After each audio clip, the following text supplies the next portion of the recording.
નમસ્કાર વિદ્યાર્થી મિત્રો, વિદ્યાર્થી જંકશન યુટ્યુબ ચેનલમાં આપનું હાર્દિક સ્વાગત છે। આજના વિડીયોમાં આપણે ધોરણ 7ના ગણિત વિષયના પ્રથમ પ્રકરણ પૂર્ણાંક સંખ્યાઓના સ્વાધ્યાય 1.2 ના દાખલાઓની ચર્ચા કરીશું। પ્રશ્ન 1 જે છે તે છે નીચે આપેલા દરેકના જવાબ લખો। પ્રથમ દાખલો છે તે છે 3 ગુણ્યા ઋણ 1।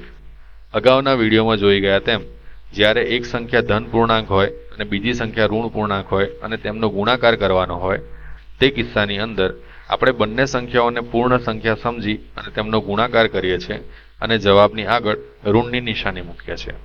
એટલા માટે અહીં આપણે કૌંસની બહાર ઋણની નિશાની મૂકીશું અને કૌંસની અંદર બંને સંખ્યાઓનો ગુણાકાર કરીશું અને છેલ્લે જે આપણને જવાબ મળશે તે છે ઋણ 3। બી દાખલા તરફ જઈએ તો બી દાખલાની રકમ છે ઋણ 1 ગુણ્યા 225। અહીં પણ ઉપરના દાખલાની જેમ જ એક સંખ્યા ઋણ પૂર્ણાંક છે અને એક સંખ્યા ધન પૂર્ણાંક છે, એટલે આપણે ઋણની નિશાની જે છે તેને બહાર રાખીશું અને બંને સંખ્યાઓનો ગુણાકાર કરીશું। ત્યાર પછી આપણને જે જવાબ મળશે તે છે ઋણ 225। હવે આપણે સી દાખલા તરફ જઈશું। સી દાખલાની રકમ છે ઋણ 21 ગુણ્યા ઋણ 30। અગાઉના વિડીયોમાં આપણે જોઈ ગયા તેમ કે જ્યારે બે પૂર્ણાંક સંખ્યાઓનો ગુણાકાર કરવાનો હોય ત્યારે બંને સંખ્યાઓને પૂર્ણ સંખ્યા સમજીને ગુણાકાર કરીશું તથા જવાબની આગળ ધનની નિશાની રાખીશું। એટલે અહીં આપણે કૌંસની બહાર ધનની નિશાની રાખીશું અને કૌંસની અંદર બંને સંખ્યાઓનો ગુણાકાર કરીશું। જે જવાબ આવશે તે છે 630। હવે આપણે ડી દાખલા તરફ જઈએ તો ડી દાખલાની રકમ છે ઋણ 316 ગુણ્યા ઋણ 1। અહીં પણ ઉપરના દાખલાની જેમ જ બે ઋણ પૂર્ણાંક સંખ્યાઓનો ગુણાકાર કરવાનો છે, એટલે બે ઋણ પૂર્ણાંક સંખ્યાનો ગુણાકાર કરતી વખતે આપણે કૌંસની બહાર પ્લસની નિશાની મૂકીશું અને કૌંસની અંદર બંને સંખ્યાઓનો ગુણાકાર કરીશું। જે જવાબ મળશે તે છે 316।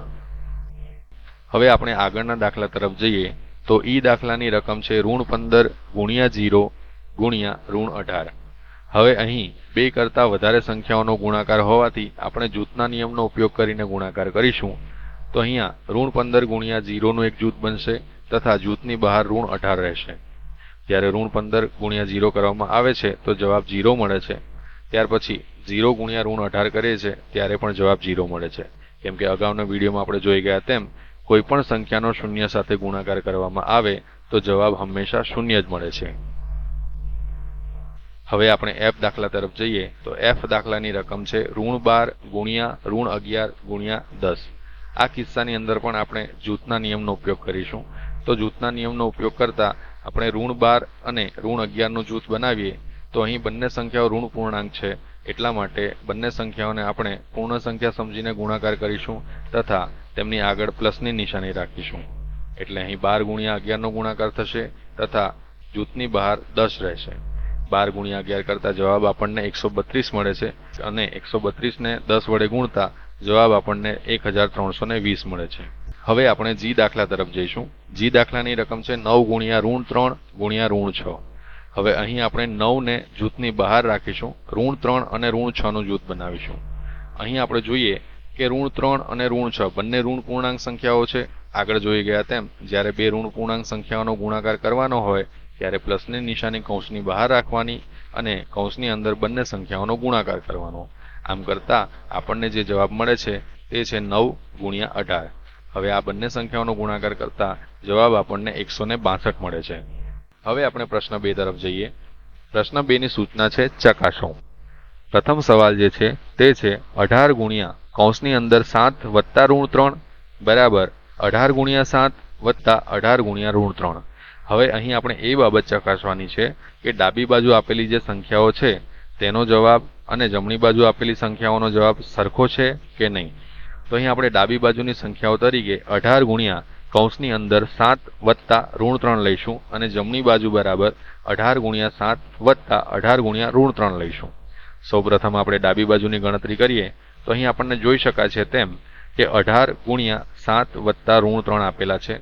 અહીંયા 3 ની આગળ બે નિશાની છે, એક નિશાની છે બાદબાકીની અને એક નિશાની છે સરવાળાની। હવે બેમાંથી એક નિશાની આપણે કરીએ તો પ્લસ માઇનસ માઇનસ થઈ જાય છે, એટલા માટે આના પછીનું જે સ્ટેપ આવશે તે છે 18 ગુણ્યા 7 ઓછા 3। અહીંયા આપણે કૌંસની અંદર ગણતરી કરીએ તો જવાબ જે આવશે તે છે 18 ગુણ્યા 4। આગળ ગણતરી કરતા આપણને જવાબ 72 મળે છે।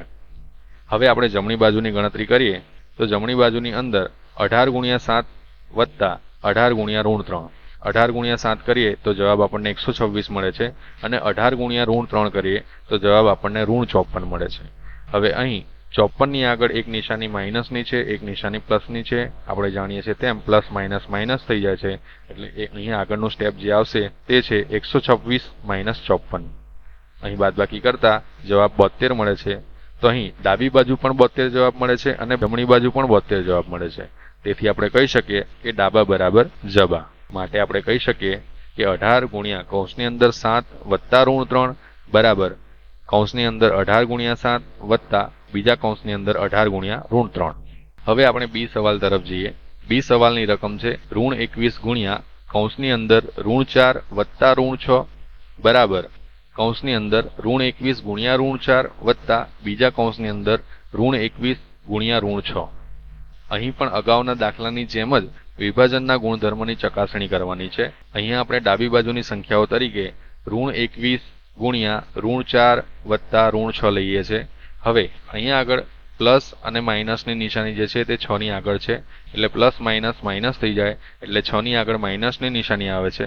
એટલે ઋણ 6 અને ઋણ 4 બંને જે છે તે ઋણ પૂર્ણાંક સંખ્યાઓ છે, એટલે બંને વચ્ચે સરવાળાની ક્રિયા થશે. એટલે જે જવાબ આવશે આગળનું સ્ટેપ તે છે ઋણ 21 ગુણ્યા ઋણ 10. અહીં આપણે જોઈએ કે બંને ઋણ પૂર્ણાંક સંખ્યાઓ છે અને તેમની વચ્ચે ગુણાકારની ક્રિયા છે, એટલે આપણે અહીં ધનની નિશાની મૂકીશું તથા બંને સંખ્યાઓનો ગુણાકાર કરીશું. તો જે જવાબ આવશે તે છે 210.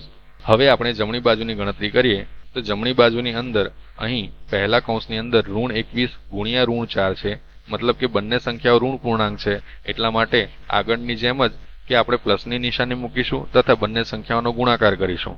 તેવી જ રીતે અહીં બીજા કૌંસની અંદર પણ બંને સંખ્યાઓ ઋણ પૂર્ણાંક છે, તેમનો ગુણાકાર કરવાનો છે.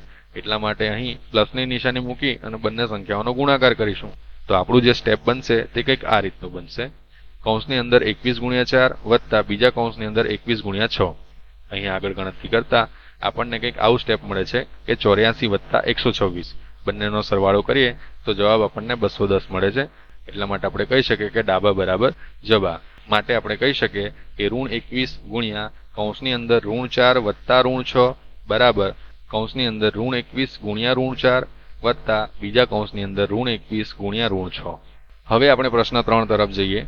પ્રશ્ન 3 ના પહેલા સવાલની સૂચના છે કોઈ પણ પૂર્ણાંક સંખ્યા a માટે ઋણ 1 ગુણ્યા a બરાબર શું થાય? આપણે આગળના વિડીયોમાં જોઈ ગયા તેમ કોઈ પણ સંખ્યાનો ઋણ 1 ની સાથે ગુણાકાર કરીએ તો આપેલી સંખ્યાની વિરોધી સંખ્યા મળે. એટલે કે અહીં a નો ગુણાકાર ઋણ 1 ની સાથે કરીશું તો આપણને જવાબ ઋણ a જવાબ મળશે. એટલે કે કોઈ પણ પૂર્ણાંક સંખ્યા a માટે ઋણ 1 ગુણ્યા a બરાબર ઋણ a. બીજા સવાલની સૂચના છે નીચેની પૂર્ણાંક સંખ્યાઓનો ઋણ 1 સાથેનો ગુણાકાર શું થશે?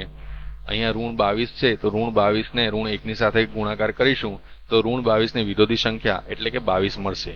અહીંયા આગળ જવાબ આપણો 22 આવશે.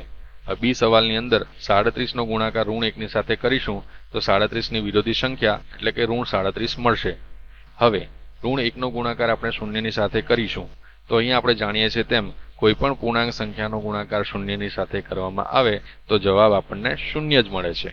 હવે આપણે પ્રશ્ન 4 તરફ જઈશું. પ્રશ્ન 4 ની સૂચના છે ઋણ 1 ગુણ્યા 5 થી શરૂ કરીને નિશ્ચિત પેટર્ન વડે વિવિધ ગુણાકારો લઈને દર્શાવો કે ઋણ 1 ગુણ્યા ઋણ 1 બરાબર 1 થાય.